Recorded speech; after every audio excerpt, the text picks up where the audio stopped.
Assalamualaikum warahmatullahi wabarakatuh. Selamat sore semua.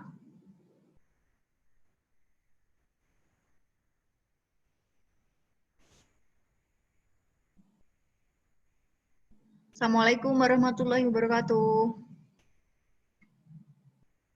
Ini ada orangnya enggak ini? Waalaikumsalam, Bu. Oh ya udah kedengeran. Selamat sore semua. Sore. Udah pada lemes. Sore, Bu. Sore, Bu. Iya. Gimana kabarnya? Masih semangat Alhamdulillah baik. puasa? Baik. Alhamdulillah masih baik. Ketemu lagi ya di Zoom meeting ini. Seperti minggu kemarin, nanti di Zoom ini akan membahas mengenai yang di LMS ya, mengenai materi yang terakhir, yang laporan keuangan konsolidasi khusus. Udah Ibu cek itu banyak pertanyaan yang copy paste ya dari internet ya.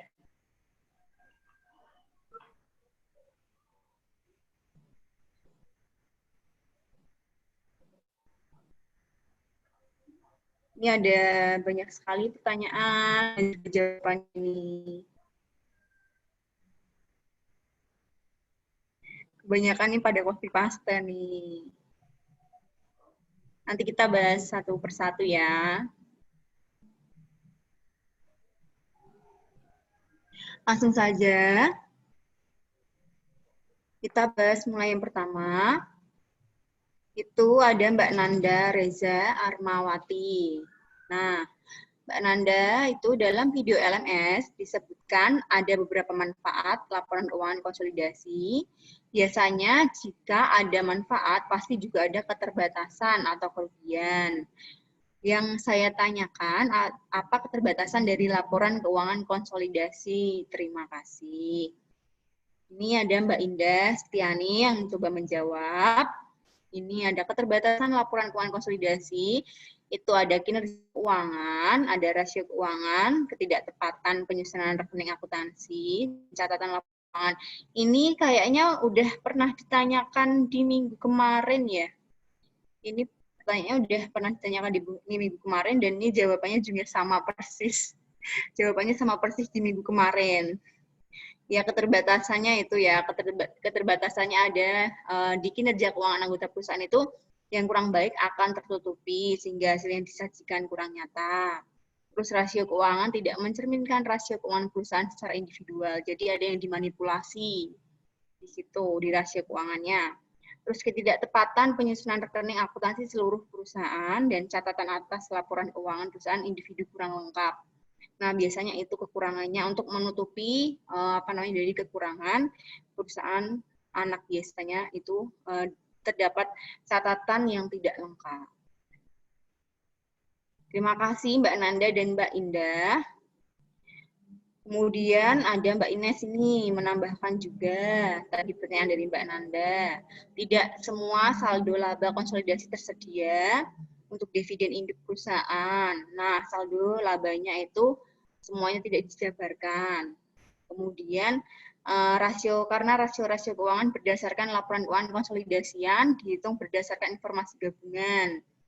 Jadi rasio-rasio itu nanti dihitungnya gabungan antara induk dan anak. Kemudian akun-akun yang sama dari perusahaan-perusahaan berbeda yang digabungkan dalam konsolidasi. Bisa jadi tidak seluruhnya dapat diperbandingkan. Jadi dalam konsolidasi itu antara induk dan anak akun-akunnya itu tidak semua bisa dibandingkan. Ada yang berbeda. Kemudian informasi tambahan tentang masing-masing perusahaan atau kelompok perusahaan yang termasuk dalam konsolidasi sering diperlukan untuk penyajian wajar, tapi tambahan pengungkapan tersebut dapat menyebabkan catatan atas laporan keuangan menjadi sangat banyak. Ya, betul banget. Ini karena ada informasi tambahan, jadi di CALK, catatan atas laporan keuangannya itu menjadi sangat banyak sekali. Nanti biasanya pas di audit itu nanti bisa jadi tergantung auditnya ya nanti ya. Oke. Ada yang mau bertanya lagi mengenai materi terakhir kemarin yang laporan keuangan khusus, laporan keuangan konsolidasi khusus? Silahkan, bisa ditanyakan. Kemudian ini ada Mbak Erna Febrianti. Di podcast dijelaskan apabila posisi kontrol terhadap perusahaan anak dicapai melalui kepemilikan saham dan perusahaan anak memiliki satu jenis saham, maka harus dibedakan menurut jenis saham masing-masing.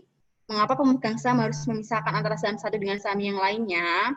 Jika tidak dipisahkan akan bagaimana? Kemudian ada Mbak Yuyun Aris Sulistias itu mencoba menjawab. Itu pemisahan merupakan perbuatan hukum. Nah, ini jawabannya panjang lebar banget ya, ada UU juga ini, ada menurut pasal ini. Ini dan intinya saja ya, langsung intinya itu kenapa saham harus dipisahkan antara satu dengan yang lain?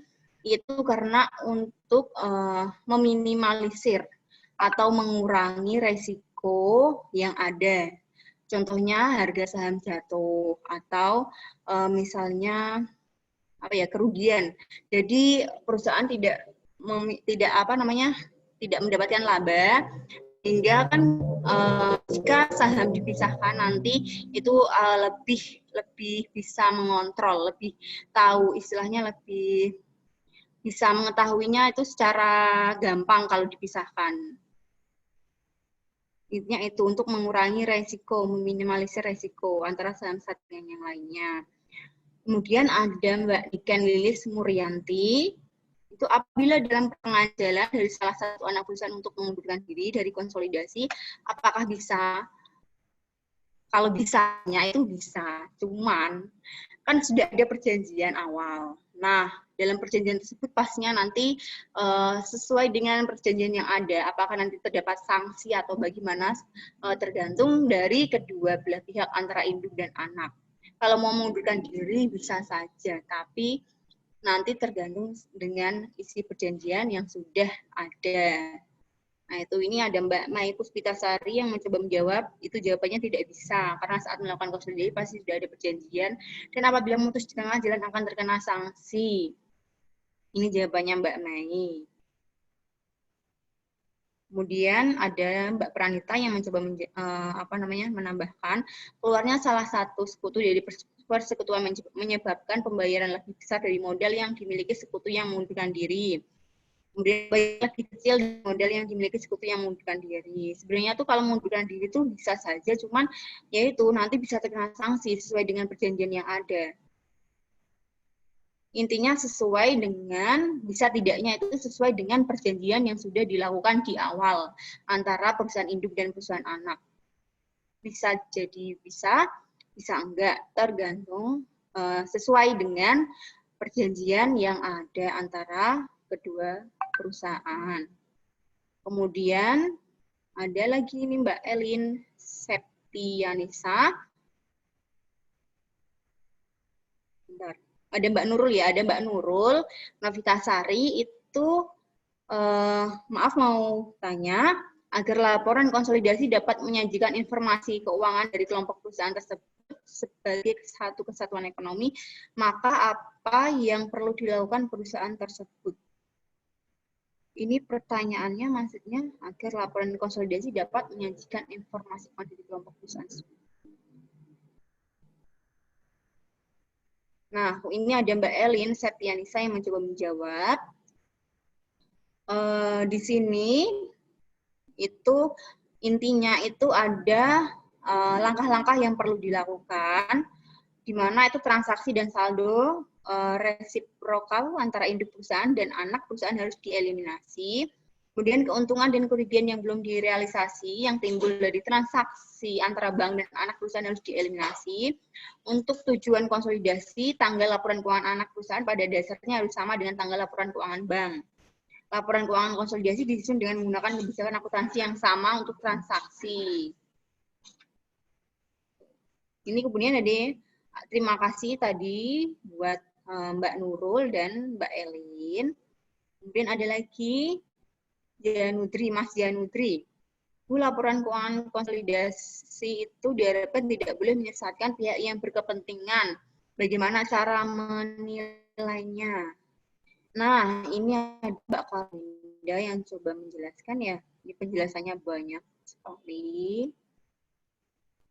Ada juga dari Mbak Fitri Nur juga mencoba untuk menjelaskan.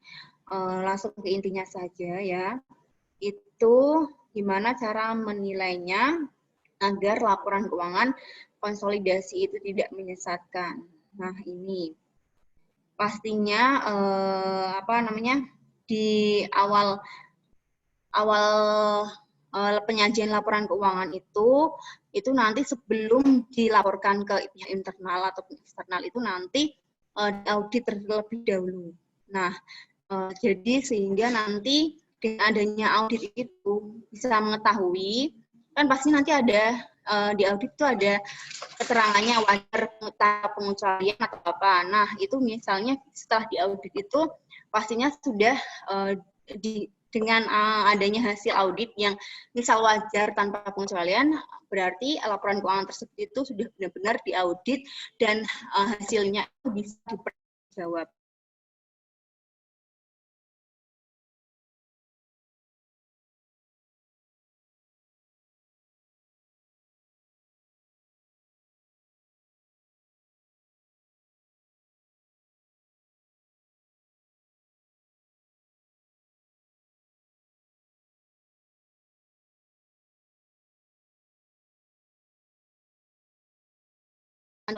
Kita mengoreksi secara bersama antara ibu dan anak itu apakah ada perbedaan atau enggak. Jadi itu melihat audit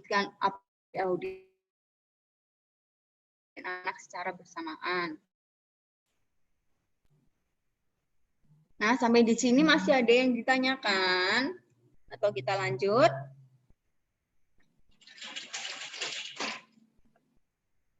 Halo? Masih pada semangat?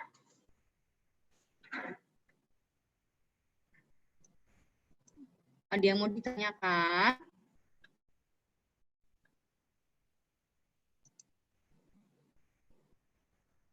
Ini tinggal beberapa anak aja. Udah pada ngabuburit nih. Lanjut aja ya.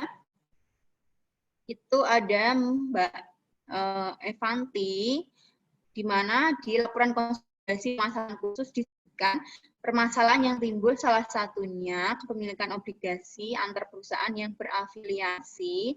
Itu bisa dijelaskan bagaimana maksud permasalahannya. Terima kasih.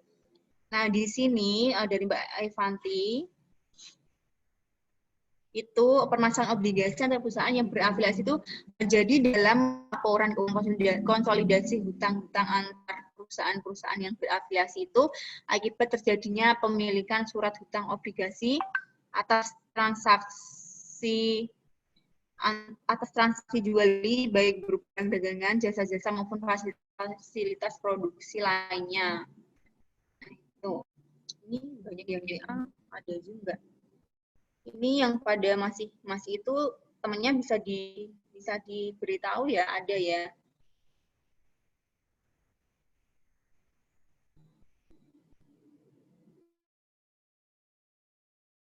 Oke.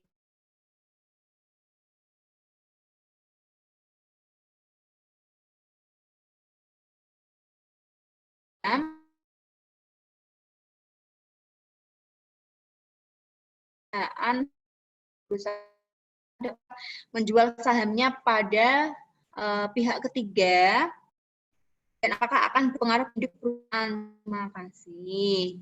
Nah, itu anak perusahaan bisa menjual sahamnya kepada pihak ketiga dan apakah tersebut akan berpengaruh terhadap perusahaan, itu adalah tidak, karena induk perusahaan tidak terancam dengan adanya penjualan saham anak pada tujuannya untuk meningkatkan kinerja anak perusahaan tersebut yang secara langsung juga mendukung induk. Nah, jadi itu boleh saja perusahaan anak menjual sahamnya ya, otomatis itu akan bisa menambah modal dari perusahaan tersebut.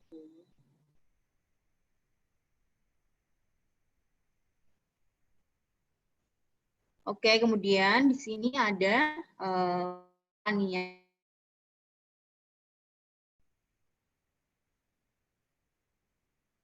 pemilik antar perusahaan yang berafiliasi itu gimana?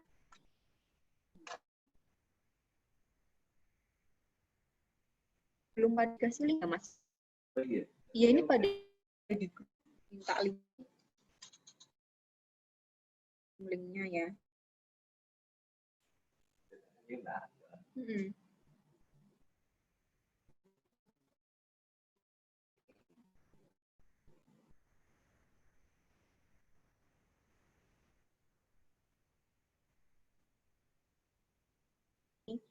Apa namanya? Barusan ada yang minta link.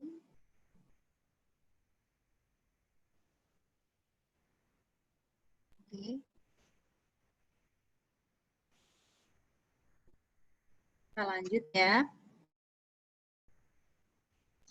Ini ada Mbak Puji. Maksud dari pemilikan pemilikan obligasi gimana ya? Nah, maksud dari pemilikan obligasi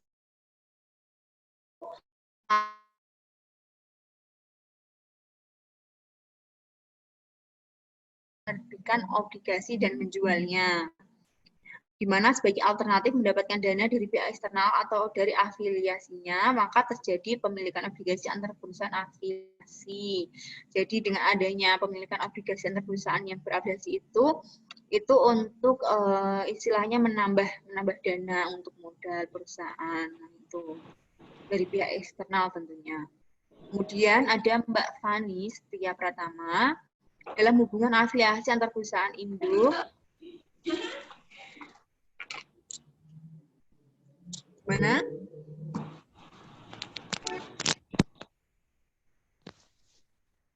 Gimana Mbak Dias? Ada yang mau ditanyakan?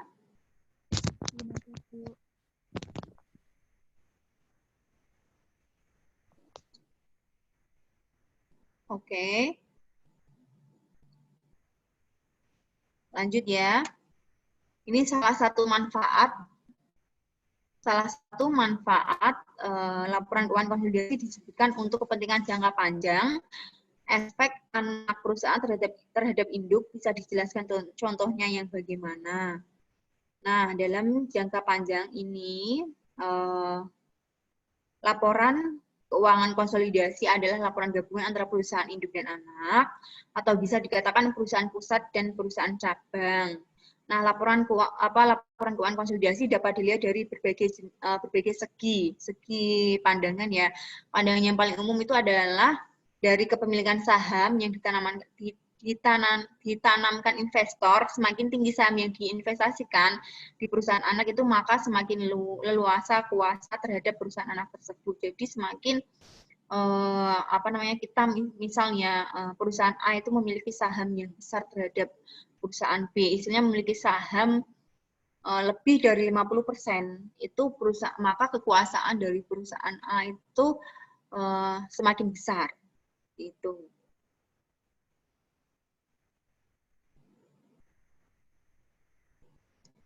Kemudian perusahaan induk dan perusahaan adalah entitas yang terpisah. Keduanya dapat mengalami yang berbeda. Bisa aja salah satunya menghasilkan laba lebih besar. Nah, benar banget. Ini karena yang namanya gabungan itu pastinya perusahaan induk itu nanti berdiri sendiri, anak berdiri sendiri ya. Jadi nanti antar kedua belah pihak itu ada yang mengalami laba, ada yang mengalami kerugian. Jadi nggak harus sama. Misal perusahaan induk mengalami laba, bisa jadi perusahaan anak mengalami kerugian. Jadi nggak harus perusahaan induk laba, anak pun harus laba gitu. Tergantung sesuai dengan operasional perusahaannya tersebut. Nah, misal nih ya, contohnya itu ada PTA. PTA itu memiliki anak perusahaan PT ya. Kemudian PTA itu akan mengalami kebangkrutan. Nah, aset yang dimiliki oleh PTA, PTB itu dapat digunakan oleh PTA untuk menutup kerugian atau hutang-hutang. Jadi, misal perusahaan induknya itu akan mengalami kebangkrutan, jadi induk itu bisa menggunakan aset yang ada di perusahaan anak. Jadi, di aset yang ada di perusahaan anak itu dapat menutupi kerugian di perusahaan induk. Seperti itu. Itu contohnya ya. Sampai sini ada yang ditanyakan? Halo?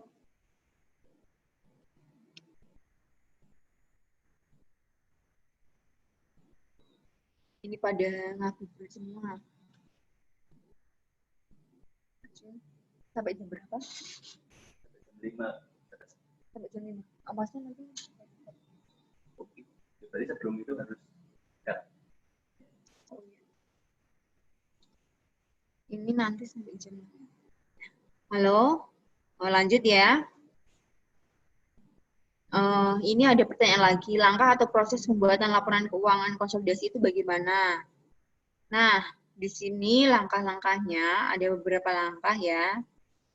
Itu yang pastinya, yang pertama itu periksa laporan keuangan induk. Diperiksa dulu dan laporan keuangan anak secara keseluruhan. Identifikasi jika ada kesalahan atau kelalaian dalam pencatatan lalu, lakukan koreksi dan penyesuaian. Jadi antara laporan keuangan induk dan anak itu dilakukan koreksi, apakah masih ada pencatatan yang salah. Nah, itu kemudian dilakukan penyesuaian. Nah, yang kedua itu lakukan penyesuaian untuk membuat catatan dari bagian kepentingan non-pengendali atas laba dan dividen anak perusahaan. Nah, harus dilakukan penyesuaian untuk membuat catatan dari bagian kepentingan non-pengendali. Kemudian sesuaikan laporan untuk melakukan eliminasi terhadap laba rugi antar masing-masing perusahaan. Kemudian yang keempat itu pada laporan entitas anak, eliminasi saldo reciprocal investment yang tadinya dilaporkan dalam laporan keuangan entitas induk, sebaliknya eliminasi ekuitas yang tadinya dilaporkan pada keuangan entitas anak. Jadi harus saling melaporkan ya, melaporkan saldo reciprocal investment. Nah, kemudian yang kelima, eliminasi penghasilan dan dividen dari anak perusahaan, serta kembalikan saldo akun investasi di anak perusahaan ke saldo ketika awal periode. Kemudian jika ada selisih nilai wajar, itu lakukan alokasi dan amortisasi. Nah, yang terakhir lakukan eliminasi pada saldo-saldo resiprokal lainnya seperti utang piutang, pendapatan dan beban dan lain masih banyak lagi. Kemudian kita lanjut lagi.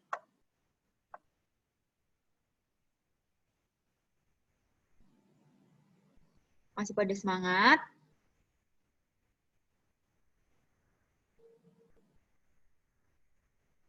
Mana ya? Bentar.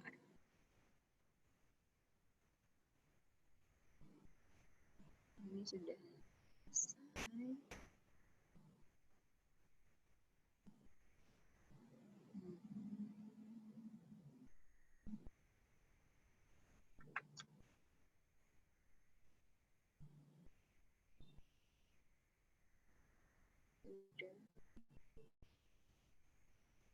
Ada yang mau bertanya sampai sini?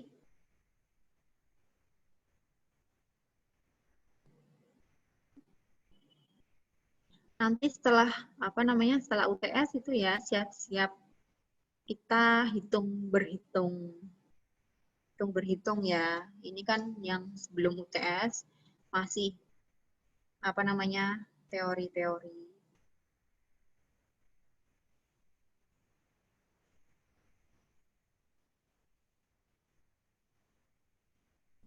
Gimana? Silakan, ada yang mau ditanyakan? Halo?